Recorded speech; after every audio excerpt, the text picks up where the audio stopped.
It's a tiny pest that's causing a big problem. We're talking about something that is going to really hit at the base of our local food system. While farmers in Vermont are trying to get rid of the Swede Midge, Yolanda Chen's lab at the University of Vermont is busy growing them on these broccoli plants. And we are actually the only lab that's working on this midge in the U.S. The fly is only about 2 millimeters long, making it difficult to spot. But its damage is devastating. Chen says some growers in New York and Ontario have lost all of their crops. It can wait in the soil for up to 3 years, and sprays don't work because the insect burrows deep into the plant's bud. You might have 1,000 cauliflower plants spraying the nastiest insecticides, and only a single plant will produce a cauliflower head.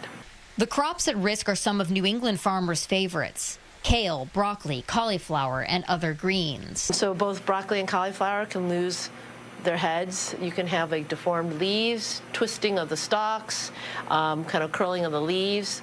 And so for things like collards and kale, those can be unmarketable because, basically they look like deformities. The Swede Midge was first found in Vermont in the Intervale back in 2006, and 3 years ago it made its way here to Footbrook Farm in Johnson. The owner tells us he was shocked when he first saw the row of damage through his fields. We have 2 different types of kale. Tony LaHoulier sells most of his 5 acres of kale wholesale to big buyers like Whole Foods. By the time he sees the damage, it's too late. If they don't like it, they'll just reject your product if it doesn't look good enough. And most of the time, it is all about what it looks like. His farm is organic, so he also can't use the pesticides that the plants could soak up to kill that midge. Last year, I tried so many different things to try to get rid of them, or just try to keep them at bay. Identifying damaged goods, not being able to sell them, and paying extra to try to stop the bug costs time and money. It's taking a toll on his bottom line, especially with the broccoli.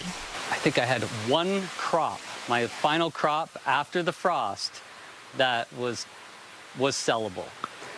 Before that, there was just virtually 100% loss. He says he doesn't think his farm will ever be able to get rid of the Swede Midge, but he hopes there will soon be a solution before it becomes too hard to grow these market favorites and still break even. Last year it started out much more devastating, much faster.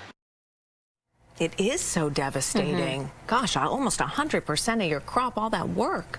I know, and they really don't have a good solution yet for organic growers, but Chen says she's hopeful that her lab, a few of the techniques that they're testing will end up working. One of them does involve spraying the plants with smells to try to confuse the flies as to which plant they're on. So they tried garlic oil at Footbrook Farm, and they told us they had some success with that, but so far it is still very much a work in progress. And they actually tried to trace where this insect originated. They think it's somewhere in Eurasia, because they want to see if there are any natural predators for this insect that might be able to kind of curb its spread, but so far they haven't had any luck with that either. Well, we're going to keep our fingers crossed. We want those guys to do well. Definitely. Thank you, Kat.